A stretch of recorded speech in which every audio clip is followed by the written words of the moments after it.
and welcome to Current Issues. I'm your host, Hesham Tillawi. In the first hour, ladies and gentlemen, we were speaking with Khaled Sheikh Mohamed from Nazareth in Palestine. And he has an interesting view, an interesting way of looking at things. And if he thinks that it will help the cause of the Palestinians, more power to him. And there is some merit to what he is saying, even though I may disagree with him on one point, that if it is true, I'm talking about the Holocaust, if the 6 million numbers true, if all the other events are true and proven to be true, then I have no problem with the truth. It's just I hate to have that we use false information, because the Zionists have used false information and lies to go and occupy and kill and take over the Palestinian land and basically kill them and kick them out.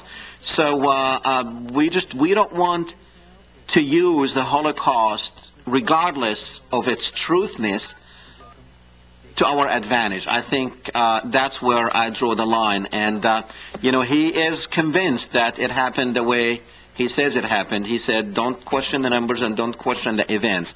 But, of course, you know us here. We will question everything. Okay. In this hour, ladies and gentlemen, you have heard about Khaled Sheikh Mohamed. It just happened this way that in both hours we will be speaking about two Khalids, and one of them is Khaled Mohamed, and the other one's Khaled Sheikh Mohamed, which is there's no connection, none whatsoever there. It just happened to have the same first name. Now, Khaled Sheikh Mohamed, ladies and gentlemen, he is one that the CIA and our government said when they detained him back in 2003 that he was the mastermind behind 9/11, which means that he was the cause and the responsible party behind the 3,000 deaths in New York, or deaths, and also behind the deaths and the damage at the Pentagon and the plane that went down in Pennsylvania. That's not all they're telling us that he is responsible for. They're telling us that he's responsible for the 1993 bombing of the World Trade Center. They're telling us he is responsible for the Bali, the club, the discotheque, or the embassies in Bali in Africa. He's also responsible for 30 different, and I do have here a 26-page document that tells about what he has said he had done, which is accepting responsibilities for a lot. Things that happened, things that did not happen, and things that was supposed to happen if he would have stayed out. Now, one thing, ladies and gentlemen, we're not going to go in details. Now, on my radio show Saturday, we covered this in details where we went through the document and dissected it and came up with the conclusion that, number one, he speaks, the man that we have in custody, he speaks horrible English. Now, keep in mind that Khaled Sheikh Mohamed graduated in engineering from North Carolina. And when I read those transcripts, this is not someone who graduated from an American university in engineering. This is probably a 6th grade English. But when they wrote what he had supposedly done, which is about 31 different accusations that he accepted, besides the 93 tower, the 9/11, the shoe bomber, even the shoe bomber he took responsibility for. And there is one thing that he took responsibility for that is questionable, because it is talking about what other towers he was planning to hit, like the Sears Tower, like the Library Tower in California, the Empire State Building, and also the Plaza Bank in Washington. Now, one thing is funny about the Plaza Bank. Now remember, Khaled Sheikh Mohamed has been in custody since 2003. This bank was not established until 2006. So he is either still, while he's in the custody of the CIA, planning, or this is, of course, wrong. And if one is wrong, then probably all of it is wrong. And one thing that I can tell you, like these 30 different accusations, just going to mention a few of them, like bombing of the Panama Canal. This is the Plaza Tower that you're watching. Also, like the shoe bomber, and the shoe bomber story, that he was planning to hit 2 American airlines with the shoe bomber. Remember, what's his name, Reed? Now, I don't know how he's going to hit 2 planes with a shoe bomber, like explode the right foot first in one plane and then jump on another plane and exploding the left foot. I don't know. Maybe you can explain to me how he was going to do 2 planes in with a shoe bomber. And also, he said that he was responsible for some bridges, or planning and strategizing and financing operations to destroy bridges in New York City. He was also wanting to destroy some oil tankers in the Strait of Hormuz. Also, he wanted to kill some former presidents, including President Carter and the Pope. And he also financed the financing and surveying and planning for the operation to destroy Heathrow Airport in London. Also, he's saying that he was responsible for planning, surveying, and financing the destruction of American embassies. Also, some Israeli embassies.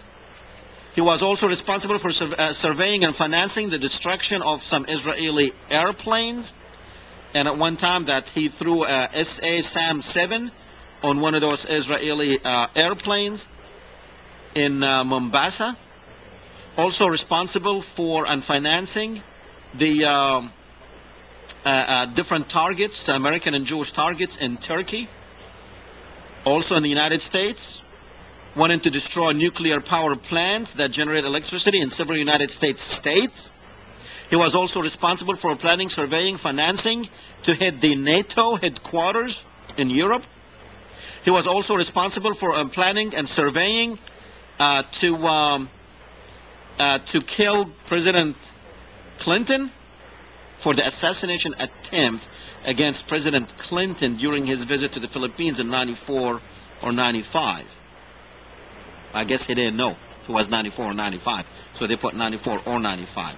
He was also, like I said, against the Pope. So there's about 30 different accusations, and also attempt to assassinate the President of Pakistan, Musharraf. Also destroy an oil company owned by Jewish former Secretary of State Henry Kissinger. At the end, the president of the tribunal, which is basically a court made up, it's a military court made up of nothing but military people, captains and lieutenant colonels. So after that, the president of that court, who's a captain, he said, all right, before you proceed, Khaled Sheikh Mohamed, the statement that was just read by the personal representative, were those your words? And Khaled Sheikh Mohamed said, yes. So, at first he's speaking, when he spoke horrible English, and now when they listed these 30 things, he said yes. So I termed Khaled Sheikh Mohamed the super sheikh, because believe me, all these accusations, he would need an army probably as big as the United States Army, with the power and might of the United States financial power to even do half of these projects that he took responsibility for. What is our government trying to do? What are they trying to pull off here?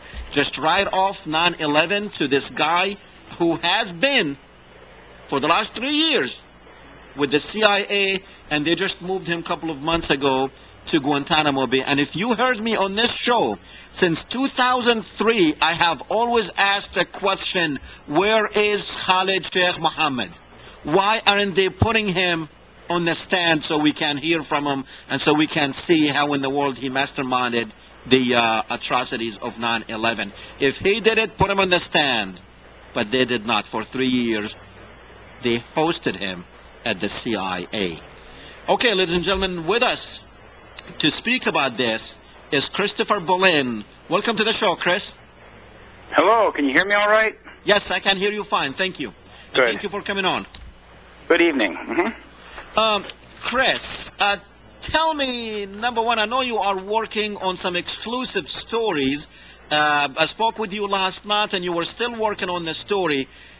Number one, tell us, who in the hell do we have in Guantanamo Bay? You don't think that he is Khaled Sheikh Mohamed. You think he's somebody else.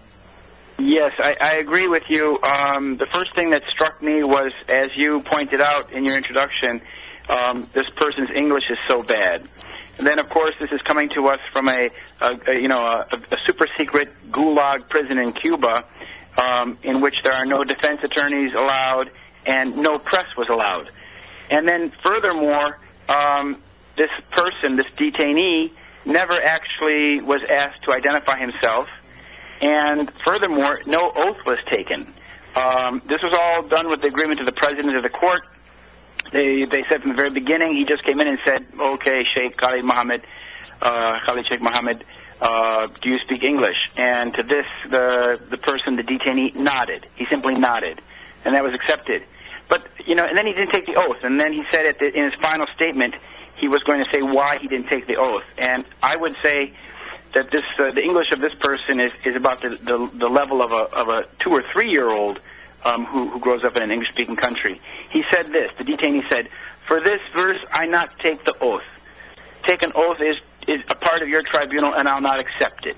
Then he goes, "Just to explain, for this one does not mean I'm not saying that I'm lying." This is ridiculous. This is gibberish. And the judge, the president of the court just said, "I understand." So this was all choreographed. When he was talking about the computer, this, that was the worst part of the English. And then the president of the court, on that case, he also said, "Yes, I understand." Yes. The thing is, you can't, when you read this transcript, you can't find one sentence in which this detainee makes any sense. Now, as you said, the real Khaled Sheikh Mohamed took a degree in study for about 4 years in North Carolina, and in North Carolina you have to have a pretty good command of the language because it's inflected with the southern accent and everything.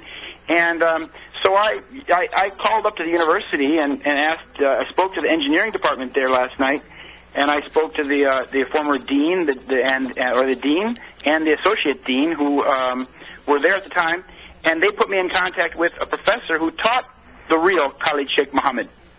And I asked him, he's now retired, I asked him if the image of that person, that hairy, heavy-set person with the disheveled hair that we're being told is the mastermind of terror, I said, when you see this picture on the front page of the newspaper, does that person remind you of anybody? And he said, "I never saw that face before."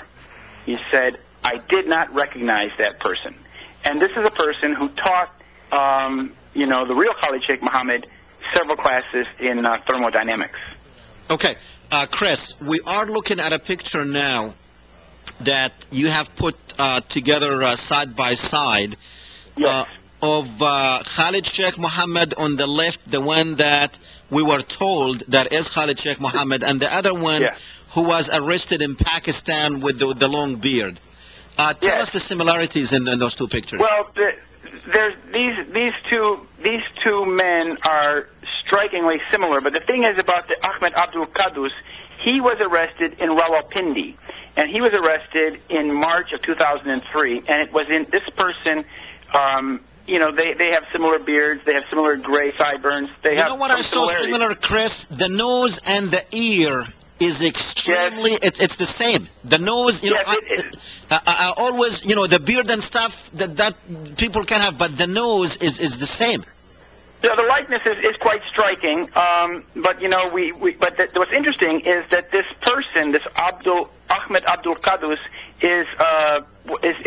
was a feeble-minded person who lived with his family, and the person who we're being shown, who is supposedly KSM, Khaled Sheikh Mohamed, they're very similar also in that these images, these people have their eyes often in the closed position, but we have very few pictures of Khaled Sheikh Mohamed, very few pictures of him. You know, although these men are similar, you know, we can't say for sure. But the person who is the detainee, who they call Khaled Sheikh Mohamed, was reportedly arrested in the apartment of Ahmed Abdul Qudus in March. But there's a very important thing here, Mr. Tillawi, that we have to remember, and that is that the Pakistani newspapers reported on September 11th of 2002 that Khaled Sheikh Mohamed had been killed in a shootout in Karachi, Pakistan, in which 1,000 intelligence agents and military police from Pakistan were involved with the FBI. And even in the Urdu paper, in the largest Urdu paper, the Interior Minister, about a few weeks after this happened in September of 2002, his name is Moinuddin Haidar. He stated in the country's largest Urdu language paper that Khalid's widow had been handed over to Egyptian authorities. Now, there were reports in the Pakistani newspaper in September, October, and through March of 2003 that the Khaled Sheikh Mohamed was killed in a shootout. So what we have here is kind of a reversal of the old Huckleberry Finn Mark Twain story. The real Khaled Sheikh Mohamed was probably killed in the shootout in Karachi, and then they had to find somebody to replace him and to act as the scapegoat. Now, didn't they also, one of the FBI agents actually cut off his finger for DNA analysis? Yes, that was reported by Syed Salim Shahzad in his March 6, 2003 article, and he said that the FBI agent says, you know, you've killed Sheikh Mohammed, and they cut off his finger for DNA analysis. It said here, now 9 other suspected terrorists were captured and 2 were killed. A woman FBI official examined the bodies, and as reported by an ISI official, suddenly exclaimed, "You have killed Khaled Sheikh Mohamed." The woman then instructed that a finger be cut off the body, which she took away, presumably for a DNA test. Okay. Now, I read the transcript, and there's like 31 different things that he was responsible for, but I did not see the murders of Jack the Ripper. Did he? Do you know if he had taken responsibility for those two? Jack the Ripper. I've read that Jack the Ripper was actually a Jewish lunatic in London. Okay. He doesn't take credit for that. No. But so Khaled Sheikh Mohamed did not take credit for that. No, but just about everything else. Probably the only thing that he did not take credit for. Yeah. Well, it's absurd, you know, and it's so absurd that now even the network news in this country is trying to make a little bit light of it, because when this came out, you know, it's interesting that the confession actually occurred on the 10th of March, midday in Cuba time. Right. But it was held. They held this story until late on Wednesday, the 14th. You know, started appearing on the internet on Wednesday night. And it hit the newspapers, I think it was the 15th, Thursday, hit the newspapers. And what's interesting is that I have here in front of me the Chicago Tribune. It says, 9/11 architect confesses. But now you have to ask yourself, why did they wait until March 15th with this story? Well, it just happens that on March 14th, a federal appeals court in Alexandria or New York ruled that the 9/11 families would not, they reversed the decision made by Leonid Brinkma, the judge in the Moussaoui case, that the 9/11 families would not have access to the government evidence that had been accumulated and presented in the case of Zacarias Moussaoui. Now that's an important story, because, you know, this confession from this detainee in a gulag in Cuba is one thing, but access to the evidence of 9/11 is quite another. Chris, you are one of the leading investigative reporters on the 9/11 issue. And I have, you've been here on the program, we talked about 9/11, you have written plenty of reports with facts and investigations of what you write. So now let's assume that this guy, let's just assume that this guy is Khaled Sheikh Mohamed, okay? And, the real one. Even though you have evidence to the contrary, but let's assume that he is. Now, Okay. if Good point. okay, what he had took responsibility for all this. Why? My question to you is, why would the government be so naive to put out something like this? What are they trying to get? What are they trying to do? They want people to discredit them. Why? Very good question. Now, let's assume, as you say, let's be credible, and let's say that this man really is the Khaled Sheikh Mohamed. Let's take the confession at face value. What next? Well, I've spoken to some of the 9/11 victims' relatives, and I encourage them to file a lawsuit immediately, a civil suit against this man for the death of their loved ones, because that will force the Justice Department to extradite this fella from Cuba to an American courtroom, to a United States courtroom, where he should stand trial, and we'll find out exactly how true is his confession. And if you know what will happen, Chris? He will end up dead before he even have the chance to come over to the States. I guarantee you that. He shouldn't. He's in the custody of the United States military. Oh, I mean, hey, in very safe conditions. People commit suicides. People just turn up dead. You know, he had a heart attack and died. They can't let that happen, because if this confession isn't to become the laughing stock of all U.S. jurisprudence. But this is what they're trying to do. See, that's my question to you, Chris. This is what they really, by putting out this report, they don't want people to believe them. They're telling people, we are lying to you, and that's what I'm trying to figure out. Why would the United States blatantly want people not to believe them? Because, this guy supposedly planned, financed, and trained. Now, you wrote about 9/11. How in the world did the Chicago Board of Trade, before 9/11, how did this man get the information to Merrill Lynch and Morgan Stanley to do all these trades on the Chicago Board of Trade on the options? How in the world did he get these dancing Israelis on the other side of the river to film the event and be in there before even the second plane hit the other tower, the second tower? How in the world did he get NORAD? How in the world did he get FEMA to hold a drill the day before in New York? How in the world did he get all this done? How did he get the thermite in the building? Yeah. How did he get the thermite in the building? Right. Well, the thing is what I've just written an article about this, a lengthy article called "The Absence of Justice for 9/11." And it's on I'mTheWitness.com on my webpage there, and I point this out, that now 5 years after this attack, not a single 9/11 victim's case has gone to trial. So there has been no proper discovery. There's been no presentation of the evidence, what you've been talking about, in a court of law. And Judge Hellerstein, who is controlling all of these cases in the Southern District of New York, intends to have all of the outstanding cases wrapped up this month or next month, which is to say that all of the 6,600 cases that have been brought against the airlines, been brought against the screening companies for personal damage or loss of a loved one, property damage, they haven't gone anywhere. And at the same time, we're being this outrageous confession is being foisted upon us. Could it be that people in the military are fed up with all the lies and are just throwing these most blatant lies in our face and saying, come on, you people, wake up, you're being lied to? It could be something like that. I don't know. As you know, the names of the people who are involved in this tribunal are redacted, and we have no idea. The only name that we find in this whole confession, 26 pages, is the name of this Khaled Sheikh Mohamed.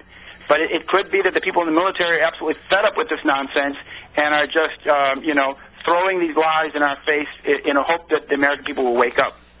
I have a question that I have asked on this show probably since 2003 until March 10th of this year, when they did send him to this tribunal, this kangaroo court. I have asked the question, where is Khaled Sheikh Mohamed? Why in the world the one who supposedly masterminded 9/11 sits as a detainee with the CIA. What do you think what was happening in those 3 years? Why keep him for 3 years without even saying a word? Yeah, that's also indicative that this is a complete fish story. And furthermore, why is it that none of the photographs, Yosri Fawda from the bureau chief from Al Jazeera interviewed the real Khaled Sheikh Mohamed in Karachi in the first week of February 2002, late August, early February 2002. And it even says that the cameras were rolling. Now, Yosri Fawda has come out recently in the Sunday Times and wrote an article, but he never mentions anything about the appearance. He doesn't say, well, the photos that we see of this person resemble or don't resemble the person that I interviewed for 2 days in Karachi.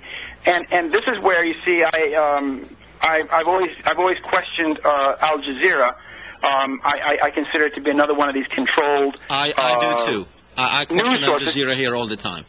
Well, it's obvious that it's controlled. I mean, it's been funded by the same family, the Al Thani family of Qatar, who is hosting the Central Command. And I went to the Al Jazeera building on the Thames River in London, and it is directly between MI5 and MI6. And that's where they are in reality. And this Yosri Fawda and Al Jazeera is trying to deceive the Arab-speaking audience and the Middle Eastern audience about what's really going on. The deception has gotten so polished, but even with this deception, 76% of the people who responded to a CNN poll, an online poll, it's not very scientific, but three to every one Americans do not believe that these claims made by this detainee, are credible. Maybe that's what the government wants. Maybe if you create this mass confusion, then the truth will be buried with this confusion. Exactly. That's because the nature I really of disinformation. Can't see a government. If this was true and I am the government, I will not put it on because no one's going to believe me. Right. It reminds me of the audio tapes or the videotapes, the fake audio tapes and videotapes that were always surfacing to Al Jazeera. And I think they had one just shortly before the election, the last election, right, in which they finally got Osama bin Laden on tape saying that he did it. But the CIA and the FBI and the intelligence agencies around the world know that this stuff is fake because they have the ability to do voice scanning or voice recognition software, which will tell you whether this is the real guy or not the real guy. Of course. And there's a laboratory in Switzerland who did that in the initial Osama bin Laden tapes, and they said with 95% certainty it was not Osama bin Laden. Right. And videotapes, of course, are not even acceptable in a court of law as evidence. This reminds me. It's really laughable because it reminds me of the videotape that the government put out about the plane that hit the Pentagon. They show you a plane, but they never show you, and they show you the streak of lightning that hits that doesn't even hit the building. You don't even see anything, but they probably dubbed the plane there, and it makes you wonder why in the world are they doing this? Because that was a fake videotape. Their proof supposedly of what happened at the Pentagon. I'll tell you what, Chris, we're going to go to the phones. We have some people waiting to talk to you. We're going with James. Go ahead, James. Hi. Hi. Hey, Yossi Fodra, the Al Jazeera reporter. Yes. Yeah. It's very clear to me, because I've studied this, it's very clear to me that he works for the CIA, whether he knows it or not. It seems like he knows it. For instance, all these Al Jazeera tapes, Al-Qaeda releases tapes, they're always to him. And he actually got caught. This last Alta suicide tape in late 96, it was him that released it from the Sunday Times. He's working for the Sunday Times then. Okay? Well, it turns out that the Pentagon has had those tapes for years because the Road to Guantanamo documentary, it shows that. This gets kind of complicated, but the point is, Yusuf Fodra, it's obvious. Yusuf Fodra. Right. It's very clear that he's working with the United States government because all the tapes go to him. Right. That's interesting. Thank you, James. Right. Okay. Where do you think, I mean, do you think the families of the victims of 9/11, can they go to a court of law and actually start a lawsuit? Do you see any possibility that any federal court will even start a suit as such? Well, they can. I think that it's a civil suit. They could start it even in a local court. For example, Ellen Mariani, who lost her husband, she filed the first lawsuit for the wrongful death of her husband. She's been cheated by the lawyers, and now she's only a beneficiary in her lawsuit. And I, for example, encourage people like her to start a civil suit, and which would probably become a class action suit in any court, and sue this man for the loss of their loved ones. And this would put the ball. This would force the military to relinquish this prisoner and send him to an American court where we could finally get some discovery. That's what we need. 5 years after this, the relatives, the victims of 9/11, have not had the opportunity for proper discovery and evidence to be brought out in a court of law. Now, this could be done in a civil suit. And I certainly encourage any 9/11 relative, because even if they went to the fund, which of course 99% of the people have already taken, they've taken the fund, they've been paid off, which when they take that money from the government, when they take the victims' compensation fund, then they sign off, they forfeit the right to sue the airlines or the Israeli security company, Huntley USA, for example, or the government for what happened to their loved one. But that isn't to say they can't sue Osama bin Laden, or in this case, Khaled Sheikh Mohamed. And that's the way to go, because the only way we're going to get any truth out of this is if we get it into a court of law. Now, do you think there is one person in the United States that have not been affected, or that has not been affected by 9/11 and what happened after 9/11 when we went to war under the premise of 9/11? Do you think there is anyone in the United States that have not been affected either emotionally or financially? No, we've all been affected. I say in my latest article, I say that after 5.5 years of this loathsome war on terror, with its costly and disastrous wars and tedious preoccupation with Homeland Security, the public has grown weary of the discussion of 911. And that's the thing, is that we're tired of it, we're sick of it, and we want the truth, because we're tired of the disinformation and we're tired of the lies. Okay, so if everyone in the United States have been affected, and I can probably prove that my financial situations have deteriorated big time, because I'm paying more for gas now, I'm paying more for my groceries, I'm paying more for everything because of this trillion-dollar war that we are doing.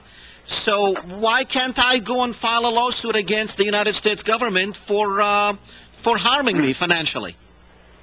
Yeah, well, you always could, but that would be suing City Hall. That's the situation I'm in. Well, I mean, that's what courts are there. That's what courts are there for, and there is a period of discovery, and I'm supposed to give my evidence. Yes. But I think that in this case, what we really have to do is we have to encourage that this confessed detainee be brought to the United States as soon as possible, and that he face at least the families of 9/11. Yes, because this is the only way we'll find out. He would have to explain. He has to explain how he planned 9/11. What was his role? What were his conduits? Who paid him? Where did he get the money? Who did he pay it to? Who were his masters and his lieutenants? All of that has to come out, because, as you said, how do the Israelis fit into this? How do all those 200 art students in South Florida fit into this? I've just finished a book called Wrongly Blamed by Dr. Qasim Khalil, which is all about how the false flag operation has been done to blame Muslims. And it's a polemic, and it's got a few minor mistakes in it, but it's a very, very good book, because most Americans do not understand how false flag terrorism works, that you commit some act of terror, in order to have it blamed on your enemy. I mean, that is a rather sophisticated, kind of thing for most Americans. They don't understand that. Now, I had Christopher Kitchum here last week. He's a freelance journalist. His articles are published in a lot of magazines, and he wrote an article about the dancing Israelis and the art students. And in that article, he said that the Israeli art students actually lived like next door to some of these supposedly hijackers in Hollywood, Florida. So, right. Well, the thing, yeah. Go ahead. So I mean, I'm thinking the Israelis. Now, he would not come out and say it. He said that probably they were following these Arab terrorists, but I think they were doing more than that, than just following the Arab terrorists. They probably had some communications with them, and they probably somehow either funded them or even planned. And the Arabs, the Arabs, I'm thinking here, Christopher, that the Arabs they were the Arab terrorists. I mean, it's very likely that some of these Arab terrorists did in fact live in South Florida and Delray Beach and Hollywood, but the ones that were caught in the bar drinking and carousing, and the Mohammed Attas that were doing strange things and whatnot, these were the Israelis, because they were planting the false flags, and so they had agents, Israelis, who were presenting themselves as these people in flight schools, in bars, in discotheques, at ATM machines, etc., because they had to build the track of evidence to take the American law enforcement into this woods of Islamic terrorism. Yeah, Christopher, I mean, I have read the statement by Mohammed Atta's girlfriend, who said that he was befriended with two Europeans, and they spoke in a heavy, like, Eastern European accent. And she said that was him, Mohammed Atta, and these two friends that they were with him all the time. I mean, do you think maybe these two were some of these art students? Yes, most likely. I mean, William Rodriguez, who was a janitor in the North Tower of the World Trade Center, he told me that, and he brought another reporter to this video store. It was near his house, where some of these so-called Arab terrorists, who were later caught in Texas, I believe, in the same mover type thing. But these Arab terrorists, pseudo-terrorists, were caught. These people had congregated at this video store in Jersey City with Israelis who he knew to be Israeli intelligence. Now, this is coming from William Rodriguez. He told me this. But I mean, this is the thing: is that the Israelis and the Arab terrorists, or the so-called Arab terrorists, the patsies, obviously have to have knowledge of each other. They work together. The Israelis have to monitor their actions and put them in the right place at the right time. And at certain time, they need to plant trails on them. It's rather sophisticated, but if you've seen Little Drummer Girl, you can understand how it works. Because I mean, it's not hard to find some Arabs who are willing to hijack airplanes to, let's say, free some of their comrades in American jails. I mean, that's a scenario. That's a possible scenario, and plausible scenario too.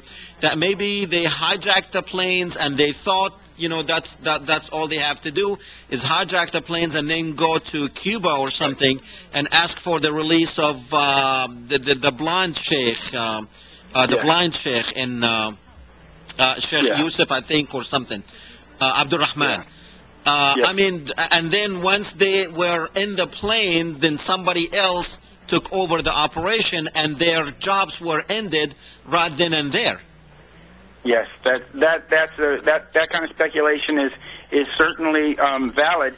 You have to understand that in this country, the Zionists, the supporters of Israel, have infiltrated all kinds of organizations, third parties, so-called white supremacist organizations, neo-Nazi organizations, anti-war movements. because in this way they can control these organizations. And what they always want to do, also with Islamic organizations, is they want to radicalize these organizations to make them look threatening and fearsome to the general public.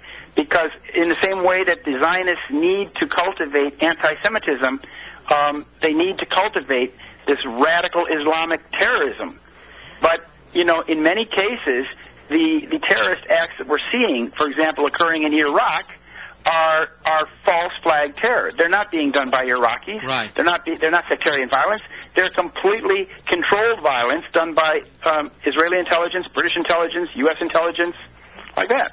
Because, you know, Chris, one thing that keeps going through my mind is when the planes hit these towers, the maneuver that he had to do, you know, expert pilots said it's almost impossible to do that maneuver with a jumbo jet of that size, but yet this guy who trained on a single engine Cessna was able to find his way from God knows where, and from Boston or wherever, and go and hit New York. And also to the way he hit the building and the way he controlled that airplane, it's like almost impossible. But you know what? I tell people, forget about all these questions. Forget about the Chicago Board of Trade. Forget about everything you hear and concentrate on one thing and one thing only. You see, the other stuff, even though there were some facts behind what, you know, these people in the truth movement have put out, but there's one thing that I always say: physics does not lie. Concentrate on the time that these two buildings had fallen, which is 10 seconds, and free fall from 110th floor over the towers, the World Trade Centers. It will take, by theory, 9.22 seconds. Right. Now, the buildings took 10 seconds, which means both buildings were in free fall fashion, and that defies physics. And I say, forget about everything else and concentrate on the time that these two buildings had fallen in. And it's impossible, if the pancake theory that the government is saying that that's how it took place, it's impossible for it to happen that way. Exactly. I like your reasoning. It's like Professor Jones says at BYU, the data doesn't lie. One of the towers fell in less than 9 seconds. One fell in about 8 seconds. Now that's exactly right. And what you say is exactly what people have to ask. And for example, last year I confirmed that the evidence showed that under the pile of rubble at the World Trade Center, fires raged for about 3 months at temperatures hotter than the boiling point of steel. Now, these are the kind of articles I've been writing for 5 years, in which I bring out the evidence and the physical evidence and the scientific evidence that what we're being told about 9/11 is a pack of lies.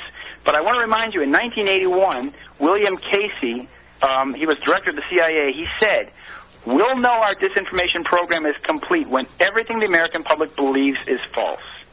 And that's what it's all about. It's only thanks to the Internet and radio stations like yours and grassroots media that we're able to challenge the government disinformation about what happened on 9/11 and many other things.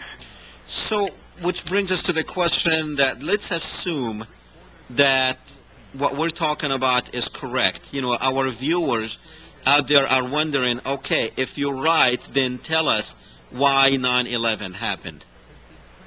Why 9/11? 9/11 is the master conspiracy to drag the United States into the Middle East, into a shooting war in which American troops would be engaged in Iraq, Iran, Syria, the entire region, as the new superpower police force, which is what Israel has always wanted. You know, they tried to get us into Lebanon back in 1982. That was a disaster. But it has always been, anybody who studied Zionism, and I've studied Zionism for now 30 years or more, it was clear, it was as clear as the nose on a person's face that the United States would be dragged into the Middle East as a police force to protect Israel. And that's where we are today. That's what the war on terrorism is all about. Israeli hegemony in the Middle East. And with that comes, of course, control of the valuable resources of Middle East. Chris, I remember the Israeli Justice Minister not long ago.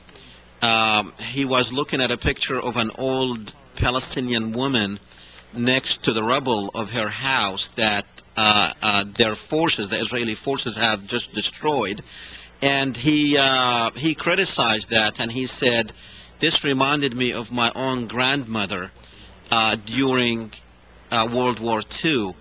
Now, this is an Israeli cabinet member. If an American cabinet member or a Congress would dare to say that, what will happen to him? Yes, a very good point. But you know, there are a lot of good people in Israel. You're a Palestinian, you probably know that. And the Israelis are suffering under the same sort of extremist government as we are suffering. The Likud, the Irgun, the sons and the daughters of the Irgun and the Betar have taken over the Israeli government, and they've taken over this government. And what is the fruit of these people? War, death, and destruction. I mean, the Palestinians and the Israelis and the Americans, we need to have a collective intifada and throw off our corrupt leaders and these liars and these gangsters that have taken over our countries. Because when you look at it, it is the Israelis and the Americans and the bad government that we have which is destabilizing the entire world. Another thing related to that, Chris, and we only have, I think, like a few minutes left, but Okay. Why in Israel itself there is a debate over the policy of the Israelis towards the Palestinians, and they criticize their government a lot, but there is no debate in this country as to our relationship as Americans with Israel, because Israel definitely is causing us a lot of harm, it's costing us a lot of money, but yet we see our politicians, all the American viewer needs to see is listen to what his politicians are saying when it comes to Israel, especially now that we have an election coming up in less than 2 years. Why? You know, Barack Obama, Hillary Clinton, everybody who is running is basically bending over backwards to please Israel, and they are competing with how strong is my statement stronger than the other guy's statement when it comes to Israel, and they know themselves that what they're saying is totally corrupt and totally rubbish, but yet they want to compete with how can we please you, old master. Right, because they know that if they do not compete for the Jewish vote and the Jewish money and the Zionist support from AIPAC, their careers will be finished. And on the other hand, in Israel, as you probably know, the level of discourse on discussion about these things is much higher. The Americans, unfortunately, we've been kept very stupid about Zionism. You know, when I write an article and I mention Zionism, I always have to remember that I have to define what Zionism is. Because although our entire Congress, as you've said, and our entire government is Zionist by nature and by selection, the average American person has a very weak understanding of what is Zionism, what is the history of Zionism, and what are the goals of Zionism. Whereas in Israel, of course, you know, Israelis and Palestinians, they know the bloody history. They live it, and they can't afford to be so ignorant as Americans. Americans are paying a very heavy price for this ignorance, and it has to end. Did you, in a couple of minutes, did you read anything, or do you have anything to tell us about the AIPAC conference? No, I saw how, as you said, how Dick Cheney was there, and everybody was selling their soul to the devil of Zionism. But that's not new. That's not new. I don't. And these Christian Zionists like John Hagee, I think his name is. Right. This is disgusting that these people who call themselves Christians are selling their souls to for an airplane or for money or because they're being blackmailed. It's disgusting. But we know that many of these TV evangelists are as shallow as their smiles. Okay. Do you know of any other investigations going on, let's say in Pakistan or in other Arab countries, as far as who the real Khaled Sheikh Mohamed is? Have you been following any of their press? Well, as I said in the beginning, I've looked back into the Pakistani press and that's translated, and I found these articles from 2001 and 2002, and I'm talking about recently, after March 10th. Oh no, more recently I haven't seen that, but I suppose that there's a great effort in places like Pakistan to perpetuate the myth, because Pakistan is a close ally with George Bush, and they want to keep this all under control. Pakistan is, of course, the place where it all happened, where the real Khaled Sheikh Mohamed was killed in Karachi, and where the fake Khaled Sheikh Mohamed was apparently apprehended in Rawalpindi 6 months later. And probably that's where Osama bin Laden was killed, and that's where from the other Osama bin Ladens probably are coming out. Yeah, but you look at this, another question, a very valid question. Why are we, if Al Jazeera interviewed and videotaped and filmed this person in 2001, why are they not showing us, one of the articles said the cameras were rolling. So where are the images of this interview with the real Khaled Sheikh Mohamed that was done by Yosri Fauda? Where are the images? And why is Yosri Fauda not saying, well, this person looks like the one I met back in 2001 or 2002, or he doesn't? You see, like your caller said, this is all deception, and unfortunately Al Jazeera is part of it. Very good, Christopher. As always, it is a pleasure to have you on the show, and thank you for all your insights. Thank you. I recommend that people are interested in these subjects, they can go to my webpage at IamTheWitness.com, and they should know that I'm facing 2 trumped-up charges in the Cook County Court for my writings, and so if they'd like to donate to my legal defense fund, I really would appreciate that. I have to go to court in about 3 weeks. Very good. It's the IamTheWitness.com. IamTheWitness.com. All one word, IamTheWitness.com. Thank you, Christopher. Thank you. Shukran kathir. Bye-bye. Okay, ladies and gentlemen, it is really interesting. I forgot to mention one thing, though, and I needed to mention it. I should have mentioned it in the first hour. There is a good site. Actually, that's how I learned about Khaled Mohamed, the guy that I interviewed in the first hour. It is called Anis Online. Guys, see if you can put that website up, please. It's on the list. It's an excellent site. It is done by a gentleman named Anis in Germany. And it is in English, Arabic, and German. It's an excellent site with a lot of interviews and a lot of information. And so let's go ahead and put it up. I know we only have like a couple of minutes left, but let's go ahead and put it. It is a good site to visit. And I thank Anis for all his work and all his what he is doing. Okay, ladies and gentlemen, well, what we're basically trying to do here is to make you question the things you get, and you see, and you hear.